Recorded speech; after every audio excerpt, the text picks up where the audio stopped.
Bene, fratelli miei, Dio vi benedica, benvenuti a questa terza lezione. Stiamo intraprendendo un percorso molto bello, impegnativo, ma bellissimo, dove possiamo imparare tanto dal Signore. Allora io vi chiedo prima di tutto di presentarci davanti al nostro Dio, chiedere a Lui la direzione, la saggezza, è da Lui che proviene l'intelligenza e la conoscenza. Allora mettiamo tutto questo tempo nelle mani del Signore e dedicheremo questa ora per approfondire su alcuni argomenti che ci aiuteranno a scoprire di più i tesori che ci sono nella Bibbia. Amen.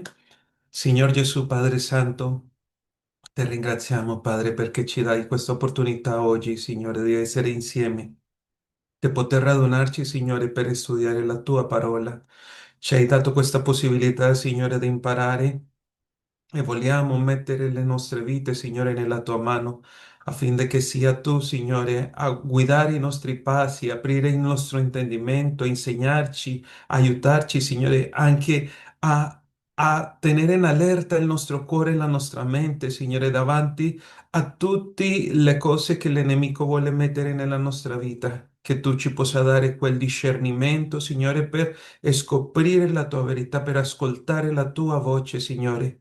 Le tue pecore riconoscono la tua voce, ti seguono e noi vogliamo essere quelle pecore, Signore. Nel nome di Gesù mettiamo anche i nostri fratelli che dovranno ascoltare questa registrazione affinché tu ci benedica tutti. Amen. Bene, fratelli miei, per collegarci a quello che stavamo parlando la settimana scorsa, ho due cose da farvi vedere. Prima, voglio condividere questo video, non ha audio, allora tranquilli per quanto riguarda l'audio, più che altro la parte di quello che si riesce a vedere e dopo vedremo una immagine.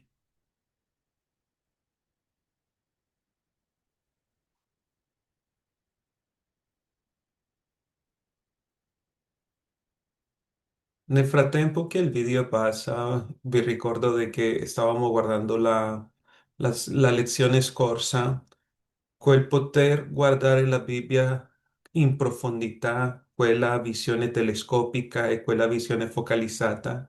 Tante volte a noi può capitare proprio quello. Più ci avviciniamo a un versetto, più scopriamo la sua profondità e più andiamo dentro, più ci sono quei dettagli che ci aiutano. Tante volte ci può capitare proprio il fatto di non riuscire a tenere quel momento di poter fermarci nella lettura della Bibbia. E questo percorso che stiamo facendo è proprio quello per studiare, che tante volte sì, abbiamo letto la Bibbia, abbiamo letto un salmo, un versetto, ma qua stiamo entrando nell'approfondire, nel trovare quelle ricchezze che ci sono nella presenza di Dio e non soltanto fermare e leggere un salmo, ma chiederci anche cosa altro può darci. E questa immagine proprio mi ricordava questo.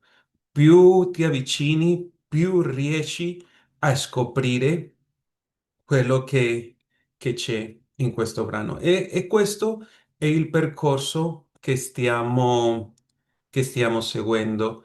È un percorso che ogni volta ci aiuterà di più a approfondire nella Bibbia. Allora, noi possiamo avere quella visione che ci può permettere di ammirare una parte del quadro. In questo esempio state vedendo questa fotografia. Se io andassi e aprisse la Bibbia e come possiamo fare tante volte che io la apro e vado, trovo un versetto, un salmo, le dico, Signore, parlami e mi fermo, posso guardare soltanto una parte, ma quando noi mettiamo la nostra vita nel Signore, riusciamo a vedere che Dio ha molto di più per noi e che il quadro è molto più ampio. Io posso scoprire che non è solo che stavo guardando, ma ha tanta da darci, da farci capire la lezione scorsa vi volevo far vedere proprio questo. Vedete dove siamo partiti e adesso vedete questo quadro di come si riesce a vedere tutto e allora noi possiamo avere quello sguardo in cui riusciamo a scoprire quel tesoro. Ma una delle cose che si chiede delle studente della Bibbia è anche che abbia quel panorama completo della Bibbia, riuscire a capire. Per quello uno degli argomenti in cui ci consigliava lo studio era il riuscire a guardare tutta la Bibbia intera, vedere tutto quel racconto intero per riuscire a apprezzare quello che l'autore voleva dirci.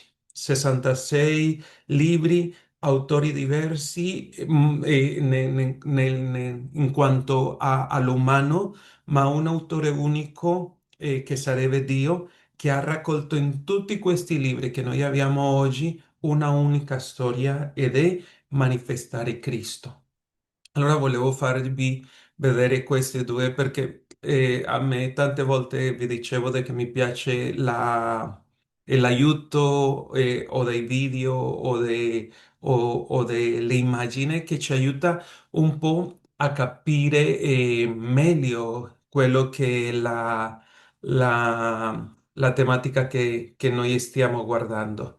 E ora sì, entriamo nella parte che ci corrisponde oggi. Abbiamo tre argomenti principali, li potete seguire dalle vostre guide. La prima riguarda i metodi di interpretazione biblica. E andiamo a vedere di cosa parlano questi metodi. Quando io mi avvicino alla Bibbia, posso avere diversi atteggiamenti per riuscire a prendere di quello che la Bibbia ha per me e questi metodi che stiamo per guardare parlano proprio della maniera in cui uomini cercano di trarre le ricchezze che ha la Bibbia. Allora, inizio, dice, dovrebbe essere evidente che una corretta interpretazione dipenda da diversi elementi. Non è sufficiente soddisfare i requisiti indicati nelle lezioni precedenti, ma sarà necessario utilizzare un metodo di interpretazione corretto. Quando parliamo di metodo corretto, dobbiamo anche menzionare metodi sbagliati, tra cui ne troviamo almeno tre utilizzati. E allora andiamo a vedere questi tre che sono i più comuni che si utilizzano oggi nella interpretazione della Bibbia. Il primo è il metodo razionalista. Cosa significa questo metodo?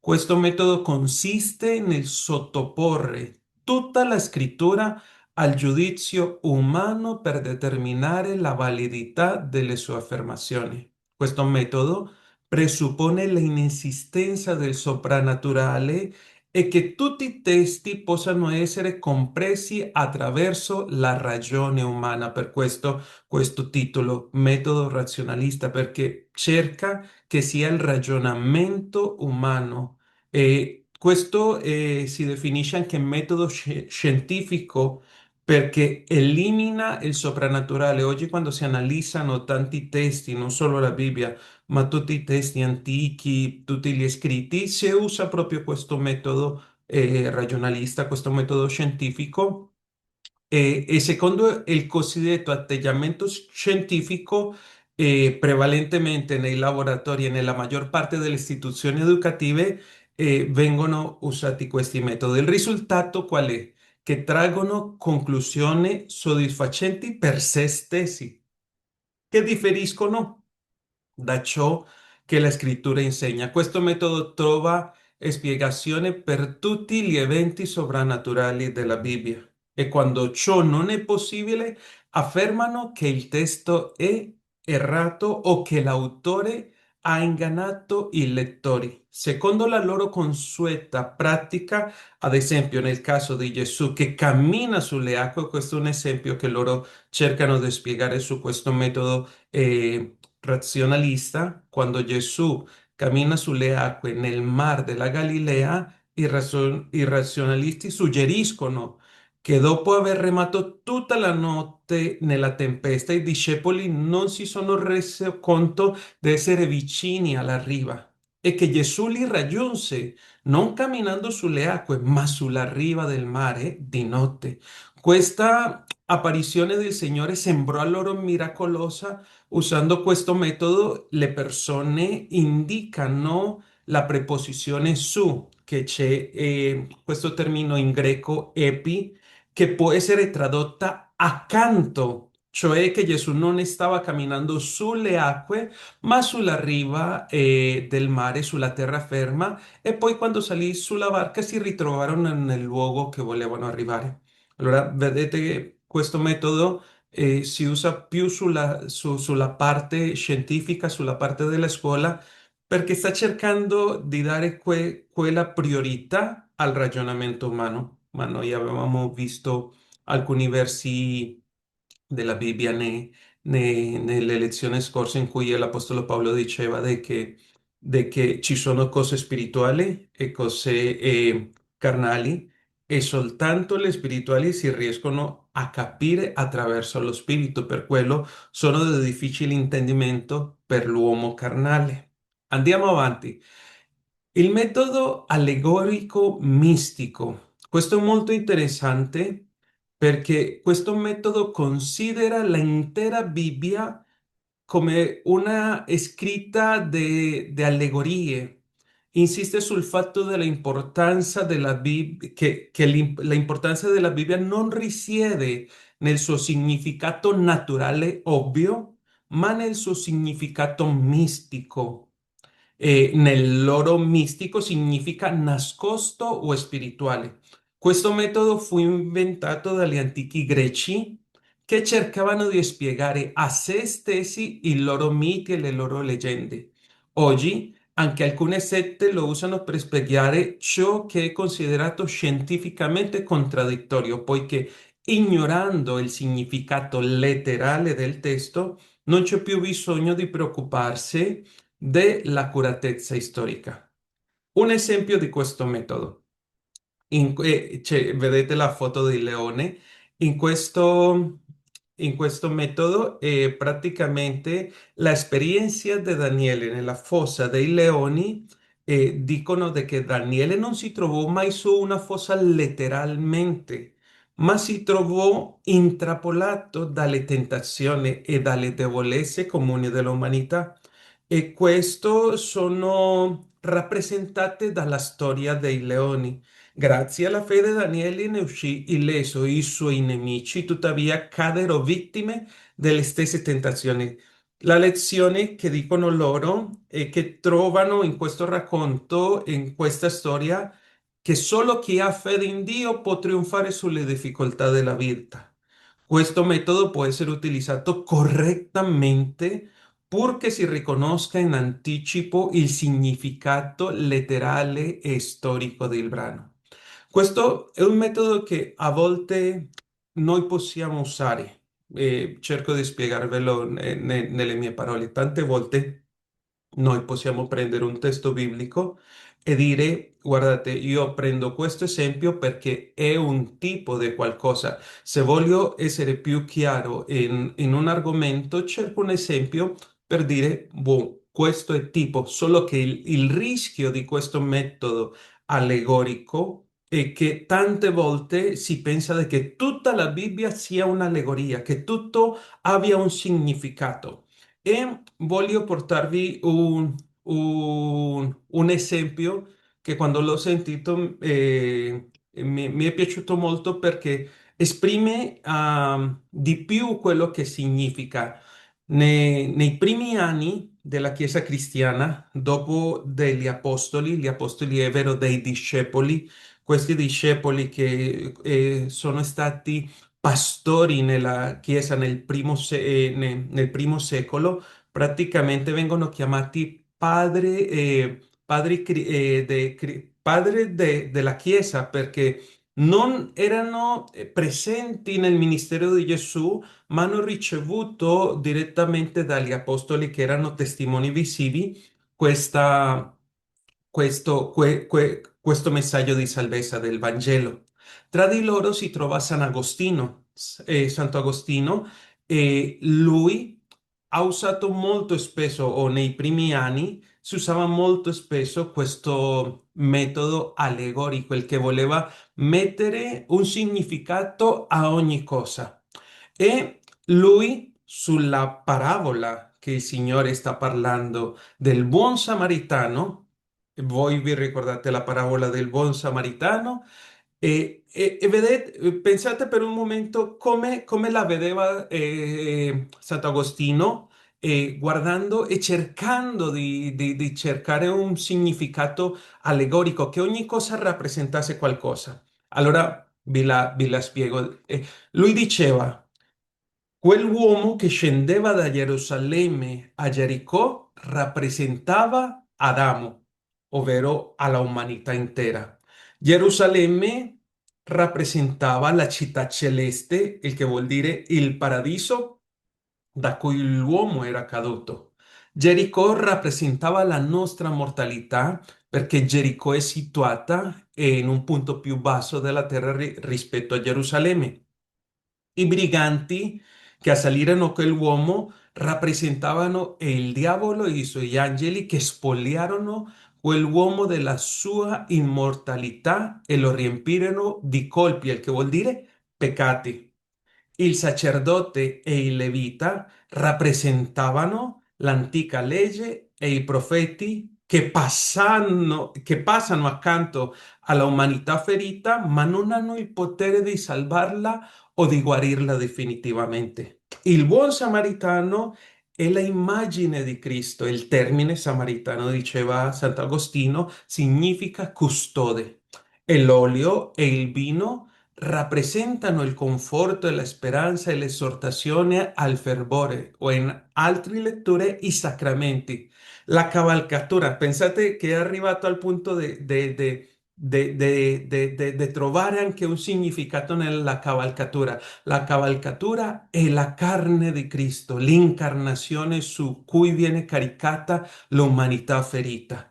La locanda è la Chiesa, il luogo dove i cristiani vengono curati durante il loro peregrinaggio terreno. L'albergatore rappresenta all'apostolo e ai pastori della Chiesa. I due denari sono due e sono i precetti della carità, amore per Dio e per il prossimo, o anche i due testamenti.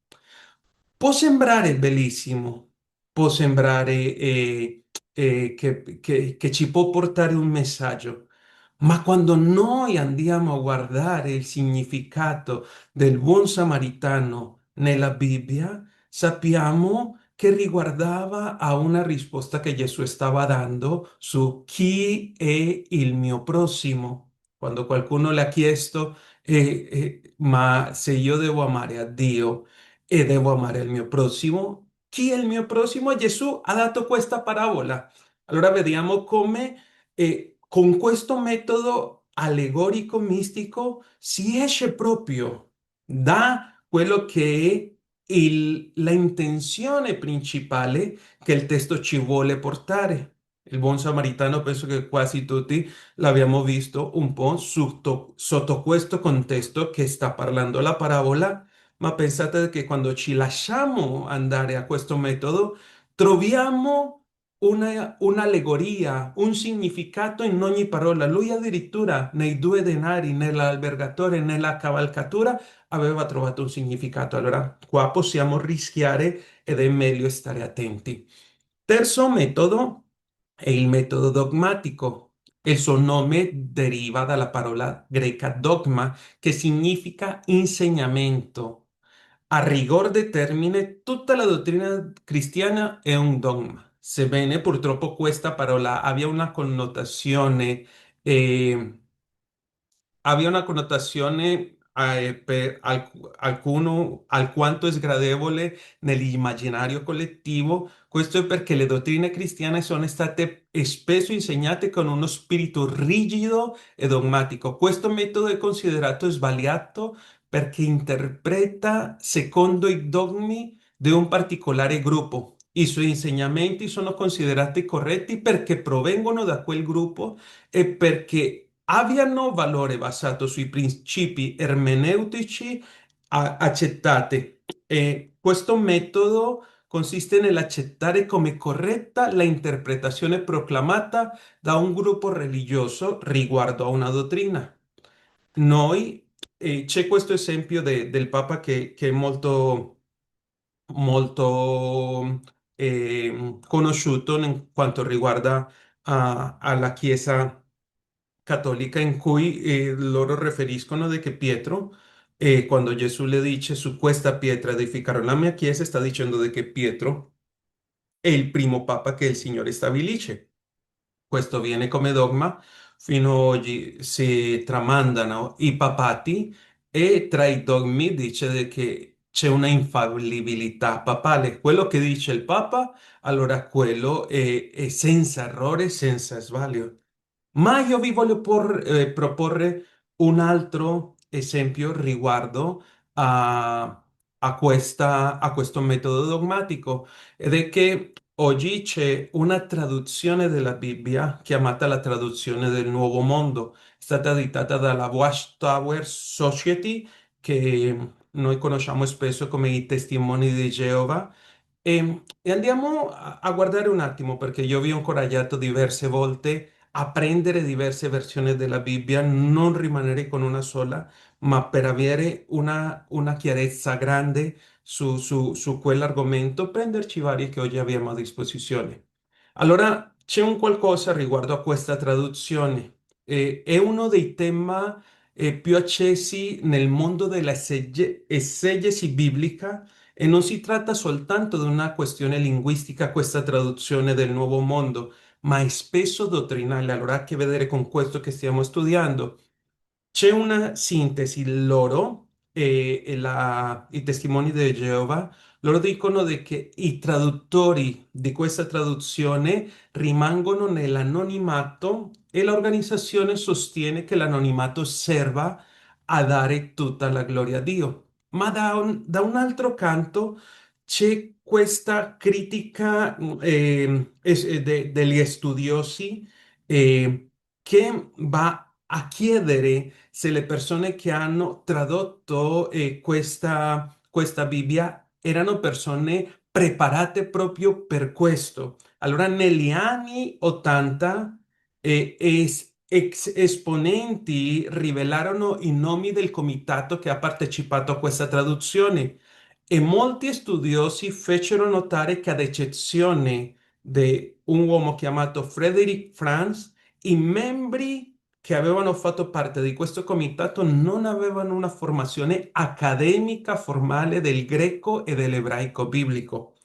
Allora c'è questo confronto. Le due traduzioni standard che noi usiamo qua in Italia, la nuova riveduta e la CEI, sono frutto di team internazionali di accademici specializzati, mentre la traduzione del Nuovo Mondo è prodotta all'interno di solo il movimento. E allora c'è queste accuse di alterazione del testo. Stiamo guardando questo metodo dogmatico. Perché si li accusa loro di aver alterato il testo? Molti biblisti accusano proprio questa traduzione del Nuovo Testamento di aver inserito nel testo le proprie dottrine, anziché tradurre ciò che è scritto nei punti più discussi. Ci sono questi. Il nome Geova nel Nuovo Testamento. La traduzione del Nuovo Mondo inserisce il nome Geova 237 volte nel Nuovo Testamento. Qual è il problema? Che non esiste nessun manoscritto greco antico del Nuovo Testamento che contenga questo tetragramma, questo nome divino. E i traduttori della traduzione del Nuovo Mondo si giustificano di questa scelta come un ripristino, ma per gli studiosi si tratta di una interpolazione, ovvero l'aggiunta di una parola non presente nell'originale.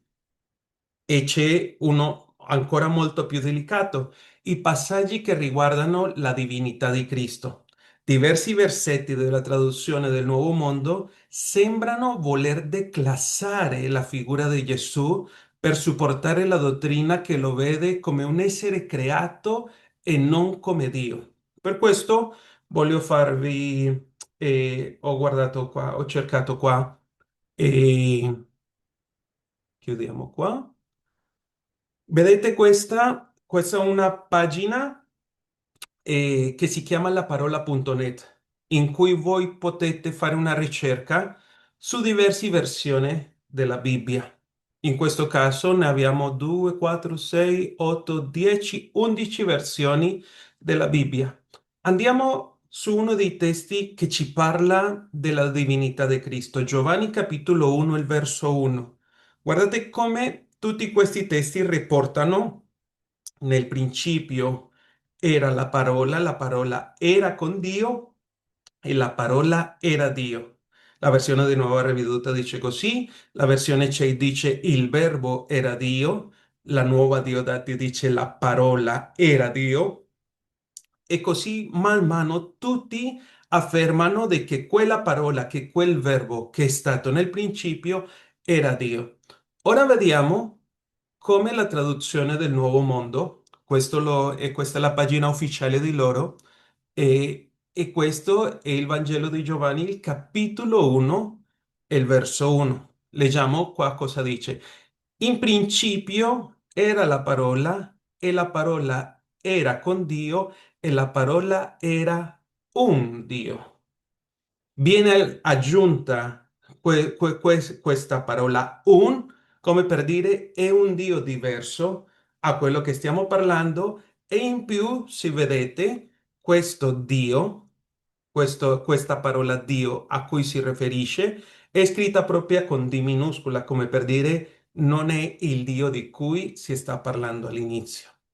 Allora, qua si vede proprio un po' più con chiarezza, perché io adesso vi sto facendo vedere diverse traduzioni dall'italiano, ma se andiamo a guardare in spagnolo, in inglese, se andiamo a guardare anche ancora oggi ci sono le Bibbie in greco in Infatti, cui fratello possiamo Diego, andare. infatti, Dimmi? fratello Diego, già una parola cambia tutto. Perché quando, Esatto, guardate perché che quando noi per diciamo quello. quando in principio la parola era con Dio, significa che la parola, in questo caso significa no, due cose diverse. La parola è con Dio, quindi sono due cose distinte e separate. Ed Sì, era ma guardate un che Dio. proprio tutte queste traduzioni ci stanno dando chiarezza. Mamma. Abbiamo detto, ogni traduzione è una interpretazione che guarda a uno scopo, ma tutte queste hanno preservato il messaggio di questo versetto. Quando noi stiamo guardando questa traduzione del Nuovo Mondo, vediamo che già con aggiungere una parola ci sta cambiando il messaggio che hanno tutte le altre. E qua è dove radica questo problema di questa interpretazione dogmatica. Perché? Perché ci sono queste dottrine, queste chiese che introducono questi dogmi, queste dottrine in cui le persone praticamente hanno accesso soltanto a quello, credono quello come verità e per quello oggi allo studente della Bibbia si li incoraggia a indagare, a studiare, a guardare per non cadere in questi sbagli. E un altro dei testi è Colossense capitolo 1, verso 16 e 17, e lì la traduzione del Nuovo Mondo aggiunge la parola altre. Il versetto è per mezzo di lui furono create tutte le cose e la traduzione del Nuovo Mondo dice furono create altre cose. Allora suggerisce che Gesù sia parte del creato, sebbene la parola greca altre, allos, non sia presente nel testo originale. Allora si entra a una conclusione. Quanto può essere affidabile? Allora l'affidabilità di questa traduzione dipende dallo scopo per cui si la usi. Per lo studio accademico è considerata poco affidabile perché presenta varianti testuali che non si trovano nei manoscritti originali introdotti per supportare dogmi specifici. Allora, qua stiamo proprio vedendo come proprio la ricerca, l'analisi, lo studio sta portando alla luce la intenzione che hanno avuto in questo comitato al tradurre una versione della Bibbia a modo loro.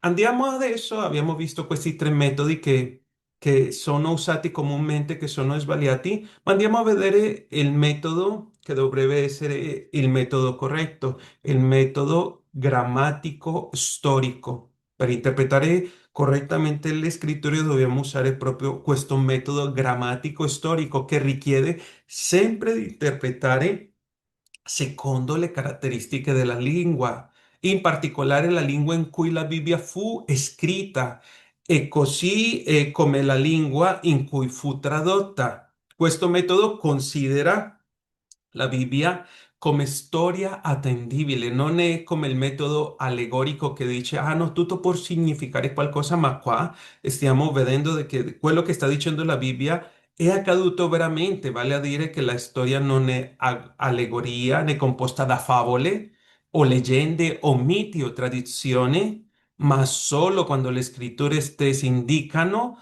che un brano dovrebbe essere inteso in questi sensi non letterali. Dopo andremo a vedere più avanti in altra lezione che nella Bibbia ci sono le favole, ci sono le parabole, ci sono le iperbole, ci sono molto linguaggio che si deve capire in quel contesto, ma non tutta la Bibbia. La Bibbia ha una storia e questo che ci sta portando dobbiamo analizzarlo sotto questo punto. Questo metodo è anche il più antico di tutti.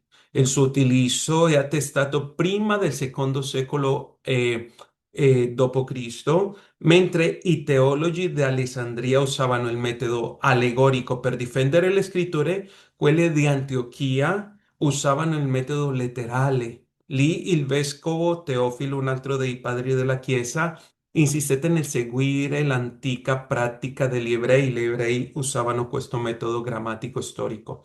Allora entriamo a questa regola fondamentale. Abbiamo affermato in precedenza e abbiamo visto quanto sia appropriato e quanto conviene che in qualsiasi documento importante che contenga punti oscuri sia il documento esteso a interpretarsi.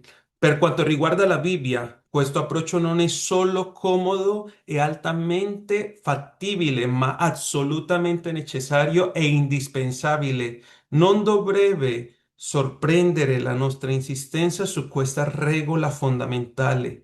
La scrittura è spiegata dalla scrittura, ovvero la Bibbia e il suo interprete. Andiamo avanti perché ci possono essere delle conseguenze per una mancata interpretazione delle scritture con la Bibbia. Allora, quando io sto ignorando e violando questo principio semplice e razionale, ci porta a trovare apparente supporto nella scrittura per molti errori disastrosi. O grazie all'abuso delle regole di interpretazione si può affermare che la Bibbia può essere usata per dimostrare qualsiasi cosa si voglia. E questo non lo sta dicendo la Bibbia, quando io non sto facendo uso di questi strumenti nella maniera corretta. Inoltre, estrapolando versetti dal contesto e citando frasi isolate alla ricerca del supporto di idee preconcette, si possono costruire dottrine bibliche completamente antiscritturali. E dobbiamo tenere a mente la seguente frase: un testo senza il suo contesto è soltanto un pretesto. Allora, per questo dobbiamo entrare a vedere queste due parole che stiamo portando qua in questa immagine: esegesi o eisegesi. E questi sono due termini grechi. E la esegesi vuol dire estrarre dal testo, tirare fuori dal testo, condurre fuori quello. Cosa mi sta dicendo il testo? Nella esegesi, il lettore cerca di scoprire il significato originale e l'oggettivo del brano. Si comporta proprio come un investigatore che vuole capire cosa l'autore volesse dire dal suo al suo pubblico originale nel suo contesto storico e culturale. Qual è l'obiettivo della esegesi? Capire il messaggio puro della scrittura. Qual è il metodo che usa l'esegesi? È un'analisi della grammatica, del genere letterario a cui si sta studiando e della storia della cultura dell'epoca. E qual è il risultato di una buona esegesi? Una interpretazione basata su ciò che dice effettivamente il testo. Dall'altro canto c'è questa parola che sembra che somiglia molto, eisegesi. Eisegesi significa il contrario. Nella esegesi io prendo il testo, scavo nel testo e porto fuori del testo quello che l'autore voleva dire, mentre nella esegesi io immetto nel testo, non ne sto più tirando fuori, ma sto portando dentro. Sto portando dentro cosa? Una esegesi avviene quando un lettore proietta le proprie idee, i propri pregiudizi o i propri desideri personali all'interno del testo. Invece di ascoltare ciò che dice la Bibbia, la si costringe a dire ciò che vogliamo. Tante volte invece di fare esegesi stiamo facendo eisegesi. L'obiettivo quando si fa eisegesi è spesso inconscio, non è che si lo fa apposta, ma è confermare una propria opinione o dottrina preesistente. Il metodo che io uso è che leggo i versetti fuori contesto, isolo singole parole per supportare una idea personale. Il risultato quale sarà quando io faccio eisegesi al posto dell'esegesi? Sarà una interpretazione soggettiva che può distorcere completamente il messaggio originale. Allora c'è questa nota, mentre la esegesi è lo standard d'oro per lo studio biblico serio, la esegesi è considerata un errore metodologico pericoloso perché trasforma la Bibbia in uno specchio dei nostri pensieri invece di una finestra sulla verità. Allora io voglio andare insieme a voi a leggere alcuni versi della Bibbia perché facciamo esegesi o vediamo come tante volte abbiamo fatto eisegesi su questi versi. Il primo lo troviamo in Filippesi, il capitolo 4 e il verso 13. Dice, io posso ogni cosa in colui che mi fortifica. Tante volte lo abbiamo ascoltato, tante volte lo abbiamo usato anche noi. Ma quando io faccio un'interpretazione eisegetica, il che vuol dire soggettiva, questo versetto della Bibbia viene usato come un mantra, come una motivazione per il successo personale. Molti atleti, molti studenti lo usano per dire, con l'aiuto di Dio vincerò questa partita o supererò questo esame. È interpretato come un superpotere per raggiungere obiettivi ambiziosi. Quante volte non abbiamo detto, ah no, non importa qualsiasi cosa ci sia, io posso ogni cosa in colui che mi fortifica. Ma facciamo un'analisi esegetica, il che vuol dire contestuale. Cosa dicono i versetti 11 e 12? Ve l'ho aperto proprio qua nella Bibbia per non andare a isolare il testo.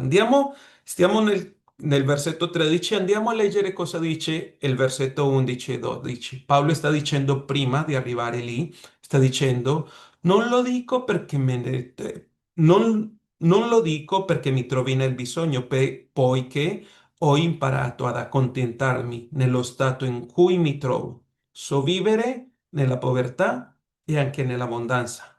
In tutto e per tutto ho imparato a essere saziato e ad avere fame, a essere nell'abbondanza e nell'indigenza. E per questo Paolo sta dicendo, io posso ogni cosa in colui che mi fortifica. Allora Paolo sta parlando della contentezza, Dice di aver imparato a vivere sia nell'abbondanza che nella fame, sia nella ricchezza che nella povertà.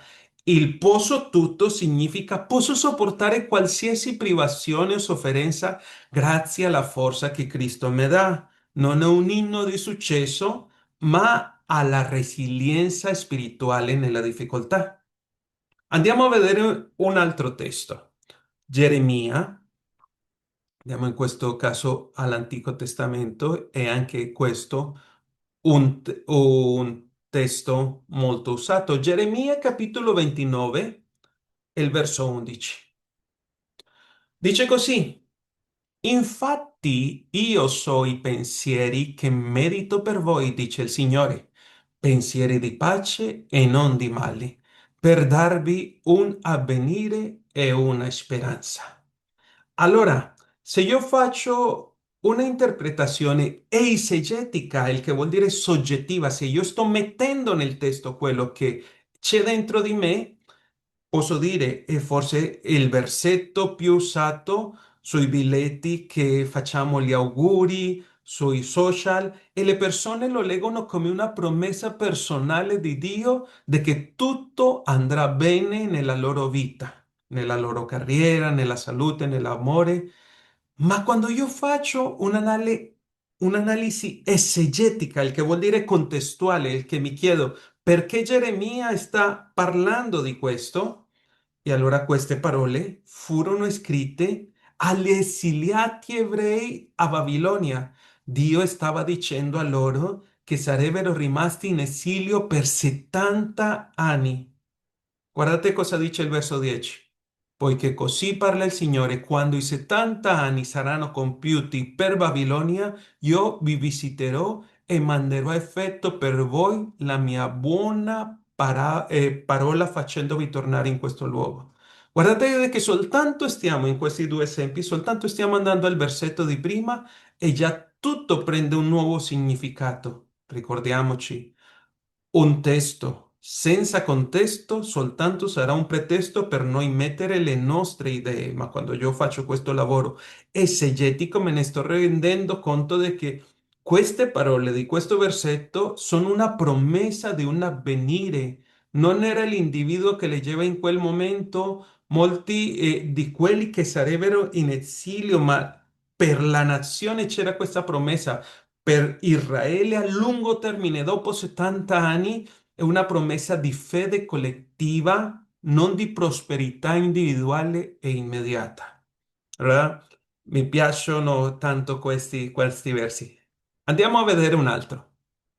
Matteo, andiamo sul Nuovo Testamento. Matteo il capitolo 18. Matteo capitolo 18, andiamo al verso 20. Matteo 18, 20 dice così. Poiché dove due o tre sono riuniti nel mio nome, lì sono io in mezzo a loro. Questo è un verso che usiamo spesso, vero? Andiamo a vedere un'interpretazione eisegetica, il che vuol dire soggettiva. Cosa mettiamo quasi sempre su questo versetto?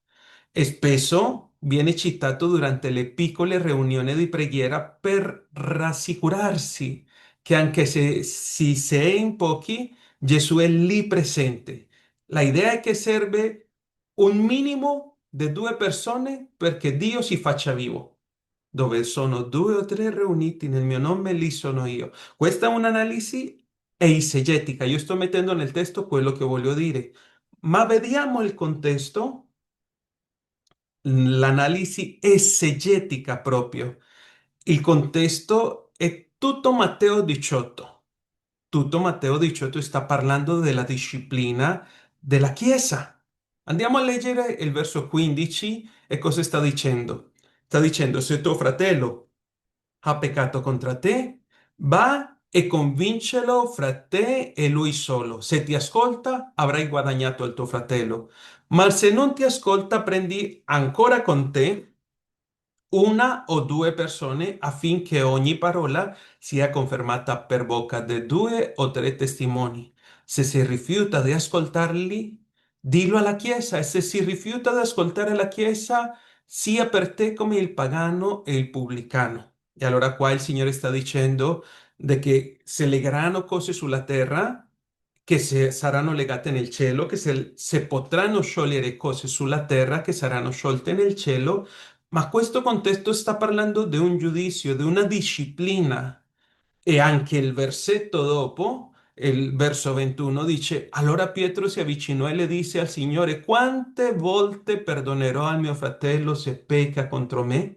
Allora, se stiamo guardando i versetti che sono sopra e i versetti che sono sotto, questo è il contesto, e mi sta dicendo di che quando Gesù stava dicendo dove sono due o tre riuniti nel mio nome, lì sono io in mezzo a loro, e sta parlando di che Gesù è presente come testimone e che davanti a quella testimonianza lui anche come giudice, se loro giudicano di che quella persona sta sbagliando, Gesù sta dicendo quello che state legando in cielo sarà legato anche e che state legando qua nella terra sarà legato in cielo. Quella punizione o quella liberazione davanti a a un momento in cui ci vuole un giudizio, una disciplina. Volete un altro? Facciamo un ultimo. Atti, capitolo 16, verso 31. Sto cercando di trovare dei versi che noi usiamo molto frequentemente, ma che li stiamo usando nella maniera sbagliata. Ce ne stiamo accorgendo di che molte volte abbiamo messo noi la nostra idea, la nostra soggettività, la esegesi, invece di ricevere quello che voleva dire il testo. Atti capitolo 16, verso 31 in questo caso. Andiamo a vedere. Dice, ed essi risposero, credi nel Signor Gesù e sarai salvo tu e la tua famiglia. Allora, la interpretazione soggettiva o esegetica è che molti lettori possono pensare che questo versetto sia una sorta di garanzia automatica. La idea comune è se io credo, Dio ha l'obbligo di salvare automaticamente tutti i membri della mia famiglia, indipendentemente dalla loro scelta personale. In questo caso, il lettore proietta il proprio desiderio di vedere i propri cari salvati e sul testo che sta dicendo, trasformandolo in una promessa incondizionata che scavalca la responsabilità individuale di ogni familiare. Quando noi facciamo un'analisi esegetica, il che vuol dire che andiamo a vedere il contesto, guardiamo il contesto storico e letterario, e il quadro cambia completamente. Nel contesto immediato, Paolo e Sila sono in prigione nel carcere di Filippi e c'è stato un terremoto che apre le porte del carcere e temendo la morte il carceriere chiede che devo fare per essere salvato. La cultura dell'epoca, nel mondo antico, il capofamiglia, lui decideva la direzione spirituale della sua casa. Se il capo decideva di seguire un nuovo Dio, l'intera famiglia veniva istruita e seguiva quella strada. Andiamo sulla spiegazione di questo verso. Proprio il versetto 32 dice, poi annunziarono la parola del Signore a lui e a tutti quelli che erano in casa sua. Allora, qua dice che viene annunziata la parola a tutti. Come risposta finale, nel verso 34, dice che il carceriere si rallegrò con tutta la famiglia perché avevano creduto in Dio dopo aver ricevuto il messaggio. Allora, qual è il vero significato di questo verso 31? Paolo non sta dando una formula magica di salvezza, ma sta dicendo che la salvezza è disponibile per lui e per la sua casa alle stesse condizioni, l'ascolto della parola di Dio. La fede è personale, perché? Perché anche alla famiglia viene predicata la parola. E la promessa del verso 24 è che la salvezza non è limitata a Paolo o al carceriere, ma è un'offerta che è aperta a tutti i componenti della famiglia e che come lui avrebbero creduto. Allora facciamo una sintesi.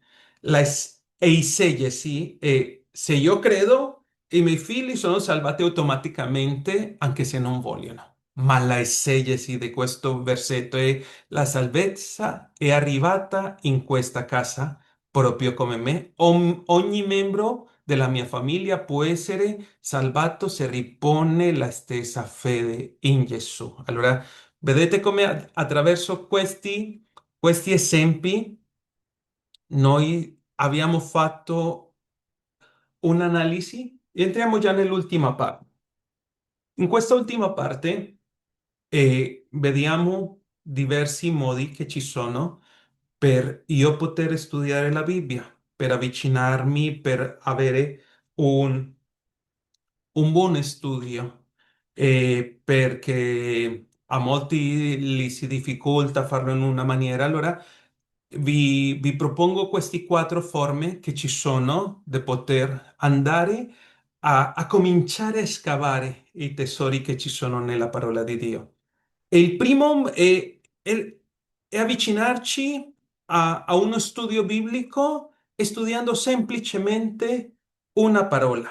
Questo viene chiamato un'analisi lessicale. E allora questo metodo serve proprio a capire il significato profondo di un termine specifico e spesso perso nella traduzione. Allora io devo fare questi passaggi quando scelgo questo metodo. Io scelgo una parola chiave ricorrente o significativa nella Bibbia e uso una concordanza per trovare dove altro appare nella Bibbia. Per questo so che qua in Italia forse non è molto comune la concordanza. Ho scaricato una che dopo la metto a disposizione nel drive del gruppo dove ci sono le spiegazioni, lì la metto per coloro che vogliano. Una concordanza, aspettate, vi faccio vedere cosa è. Praticamente una concordanza è questo. È come tipo un dizionario, ma un dizionario di parole. Io cerco la parola che mi interessa e che cosa va a dirmi. Va a dirmi tutti i versetti della Bibbia dove si trova quella parola. Eliachim, seconda di Re, e il versetto seconda di Cronica, Neemia, Isaia. E allora tu puoi scegliere una parola e fare questo. E allora posso controllare anche le sfumature, posso controllare e posso cercare di seguire l'evoluzione di quella parola nella Bibbia. Prendiamo un esempio. C'è una parola che grazia nell'Antico Testamento e questo termine spesso è legato al favore immeritato. Nel Nuovo Testamento questo termine evoluziona, diventa la potenza di Dio che abilita all'uomo a essere salvato. Nell'applicazione, la grazia non è soltanto un perdono passato, ma una forza presente.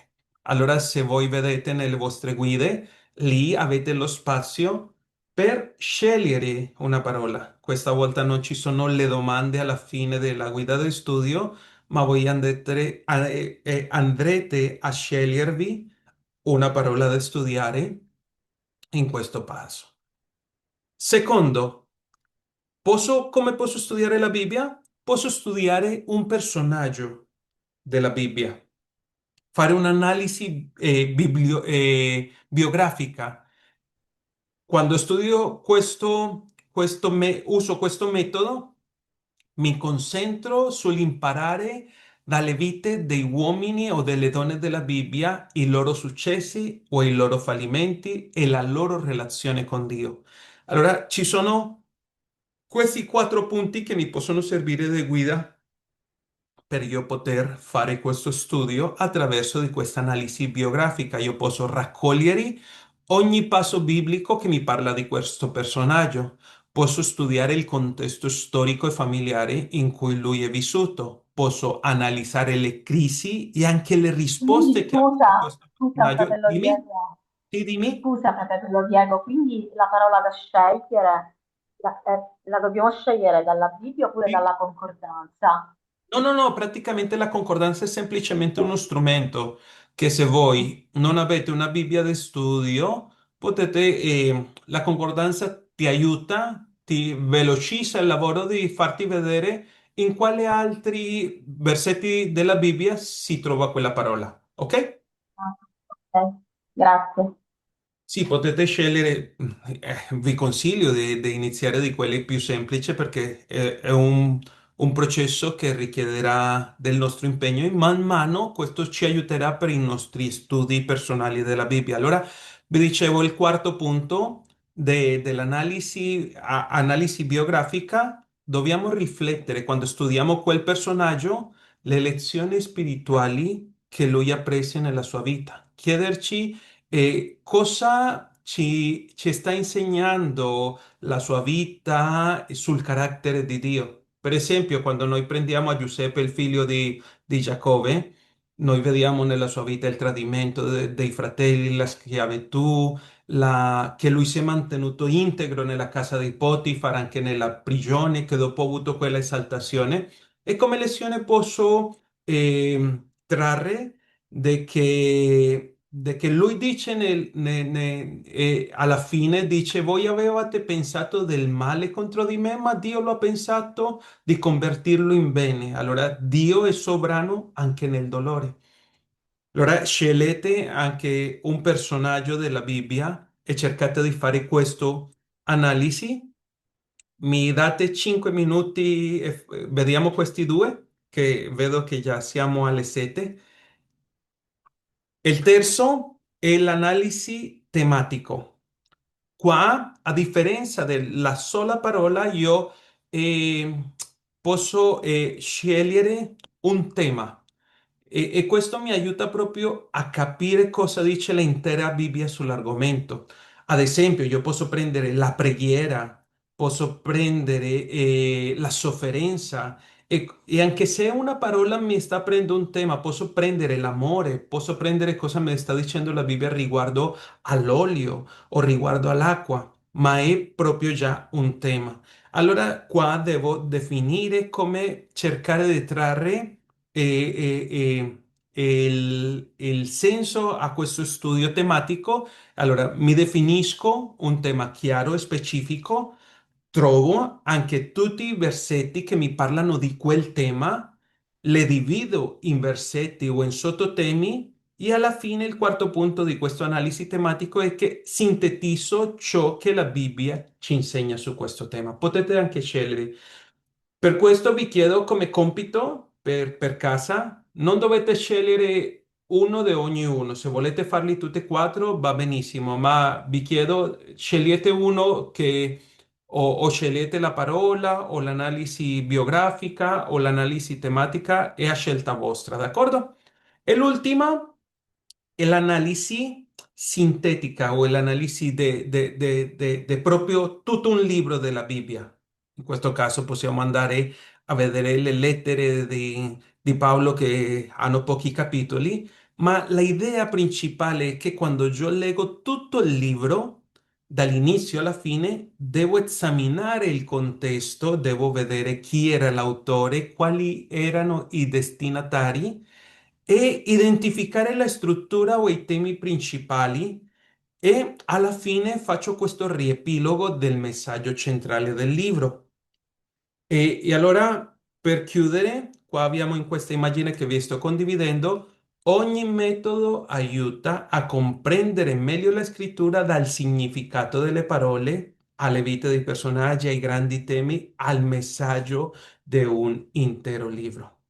Io vi cerco di spiegare, ma allo stesso tempo voglio anche darvi degli strumenti con cui potete fare questo. Vi ho preparato due cose, una ve l'avevo promessa ed era proprio questa pagina su YouTube, si chiama Bible Project in italiano, casomai dopo vi invio il link tramite il gruppo. Questo è un gruppo di lavoro che si è preso del tempo per cercare di andare a approfondire in argomenti della storia della Bibbia, ti fanno il riassunto di tutto un libro della Bibbia. Se andate proprio qua sulle playlist del proprio canale, andate a vedere che c'è un'analisi di tutto l'Antico Testamento, libro per libro, c'è un'analisi di tutto il Nuovo Testamento, c'è un'analisi di parole della Bibbia e cerca di parlarcelo. E c'è anche la versione in spagnolo, ha molti più video per coloro che parlano lo spagnolo, potete andare anche a vederlo, perché che cosa fanno loro? Se tu lo apri, praticamente, guardate, tu puoi aprire, scegliere, in questo caso tipo Romani, lui ti fa proprio un riassunto di tutto quello che sta parlando, te lo divide in segmenti, te comincia a spiegare dal capitolo a capitolo in maniera di farti quel riassunto. Allora questo vi può aiutare per riuscire a capire un libro, un personaggio. Oggi quello che vi dicevo è che abbiamo a disposizione tanti strumenti e ci manca proprio la disciplina di prendere il tempo per studiare la Bibbia. Allora, questo l'ho usato, mi piace molto già in altri insegnamenti dell'anno scorso, vi avevo dato dei video di questo, se volete usarlo, sta a vostra disposizione. E per ultimo, avevamo l'anno scorso come premio agli studenti, a quelli che erano più applicati, che erano stati più partecipativi. Durante l'anno avevamo voluto regalare una Bibbia di studio, la Bibbia Thomson, e anche in queste Bibbie di studio c'è tutto questo materiale. Se avete questo video dura soltanto un minuto, se avete un minuto, ho cercato questo perché questa persona cerca di spiegarci un po' qual è il contenuto e così mi viene più semplice che vedete come funziona una Bibbia di studio, ok?